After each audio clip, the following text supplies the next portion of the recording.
Hello दोस्तों, आप सभी का स्वागत है। आज हम पृथ्वी के आंतरिक संरचना के बारे में पढ़ेंगे। इस वीडियो को आप लास्ट तक देखिएगा। अच्छा लगे तो लाइक, सब्सक्राइब, शेयर जरूर कीजिएगा और घंटी को ज़रूर दबा लीजिएगा ताकि मेरा प्रत्येक वीडियो आप तक पहुंच सके। देखिए, पृथ्वी नारंगी के समान गोल है, यानी पृथ्वी जो है वह नारंगी के समान गोल है। बीच में जो है वह क्रूड होता है, इसके ऊपर और इसके नीचे, यानी इसको तीन भागों में बांटा गया है। कितने भागों में बांटा गया है? तीन भागों में। पृथ्वी का जो सबसे ऊपर वाला भाग होता है यहां से यहां तक, जिसकी मोटाई 0 से लेकर 35 किलोमीटर होता है और इसको क्रस्ट कहते हैं। इसके बाद जो है 35 किलोमीटर से लेकर और 2900 किलोमीटर तक मेंटल होता है, और उसके बाद जो क्या होता है 6300 किलोमीटर तक वह होता है क्रोड। यानी तीन भागों में पृथ्वी के आंतरिक भाग को बांटा गया है और अध्ययन किया गया है। आइए हम एक एक करके जानते हैं। पृथ्वी के आंतरिक संरचना के बारे में अध्ययन तापमान के आधार पर, दबाव के आधार पर, घनत्व के आधार पर और भूकंपीय तरंगों के आधार पर करते हैं।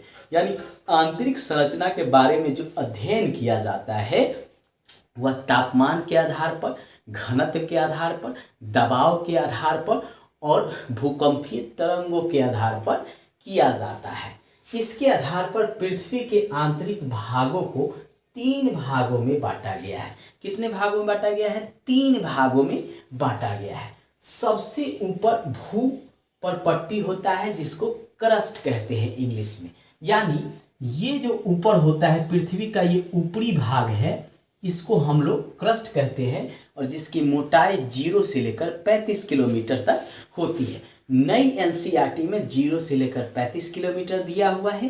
पुरानी एनसीईआरटी आप पढ़ेंगे तो 0 से लेकर 30 किलोमीटर दिया हुआ है। कुछ बुक में 0 से लेकर 34 किलोमीटर ही दिया हुआ है। अब बच्चे कंफ्यूज हो जाएंगे कि इसमें से कौन एग्जाम में हमको लगाना है।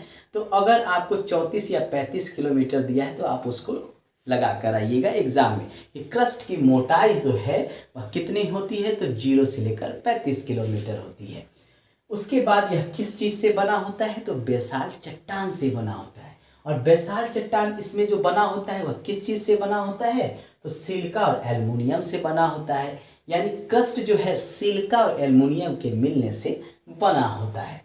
इसको सियाल भी कहते हैं। यानी क्रस्ट को किस नाम से और जाना जाता है? इसको सियाल के नाम से भी जाना जाता है।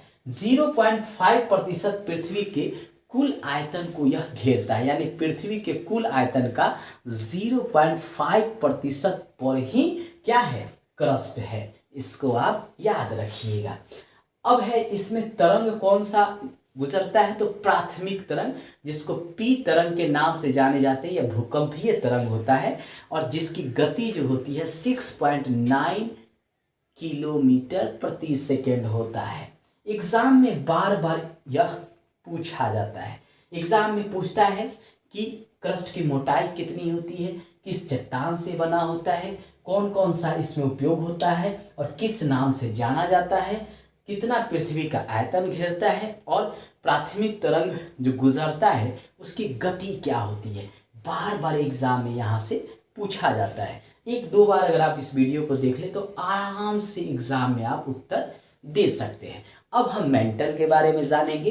देखिए, मेंटल को हम हिंदी में आवरण कहते हैं। क्या कहते हैं? आवरण कहते हैं हिंदी में। ठीक है, मेंटल को हिंदी में आवरण कहा जाता है और यह सिलिका और मैग्नीशियम के मिलने से बनता है। किसके मिलने से बनता है? सिलिका और मैग्नीशियम के मिलने से यह बनता है, मेंटल का निर्माण होता है।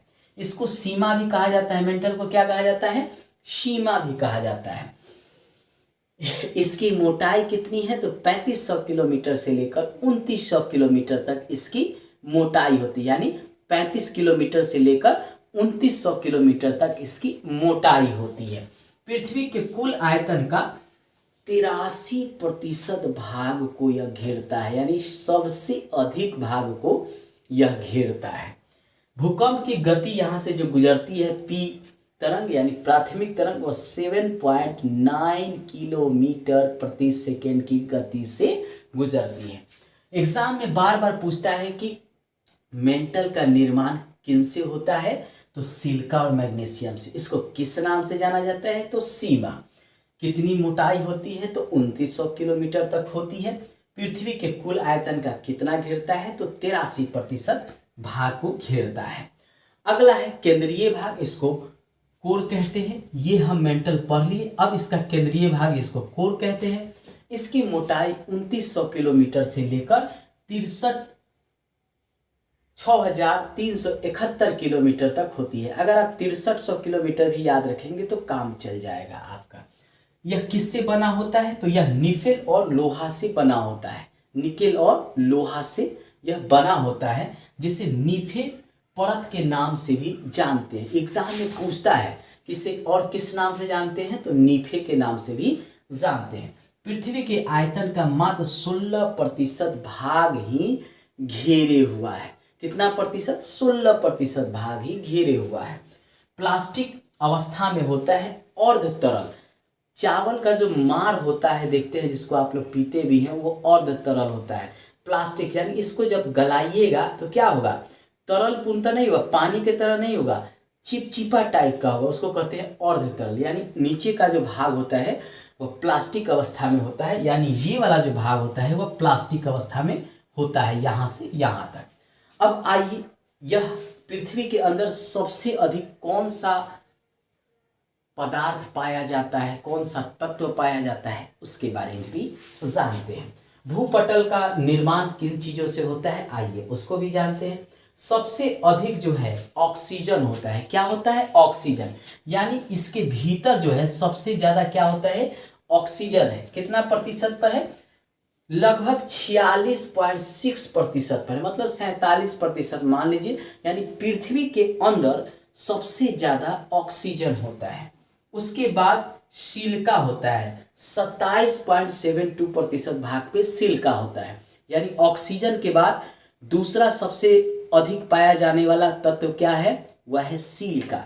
तीसरा सबसे ज्यादा एल्युमिनियम पाया जाता है। अगर धातु में पूछे कि पृथ्वी के अंदर सबसे अधिक कौन सी धातु है, तो एल्युमिनियम 8.13% है। उसके बाद क्या है, तो लोहा है। उसके बाद क्या है, लोहा 5% भाग पे लोहा पाया जाता है। एग्जाम में बार बार ये पूछता है कि कौन सा पदार्थ सबसे अधिक पृथ्वी के अंदर होता है, यानी कौन सा तत्व होता है, तो सबसे ज्यादा ऑक्सीजन। कौन सी धातु होती है, तो सबसे ज्यादा एल्युमिनियम। इस दोनों को याद रखिए कि एग्जाम में बार बार ये प्रश्न के रूप में हमारे सामने आते हैं। कभी कभी परसेंटेज पूछ लेता है, कभी कभी ये पूछता है। अब है क्रोड का घनत्व सर्वाधिक पृथ्वी के अंदर ही पाया जाता है। यानी क्रोड का जो घनत्व होता है वो सबसे अधिक जो है पृथ्वी के अंदर पाया जाता है। दबाव बढ़ने से घनत्व बढ़ता है। दबाव बढ़ने से क्या बनता है, घनत्व बढ़ता है। पृथ्वी के अंदर प्रत्येक 32 किलोमीटर बाद जो है 1 सेल्सियस तापमान जो है वृद्धि होती है, लेकिन उसके बाद तापमान में गिरावट देखने को मिलता है। दोस्तों, मैंने एक एक कर आपको यहाँ पे जानकारी दिया कि पृथ्वी के आंतरिक संरचना किस तरह से बना होता है, कौन कौन सा एग्जाम के दृष्टिकोण से इम्पोर्टेंट है। आप पहले इसका स्क्रीनशॉट ले लीजिए।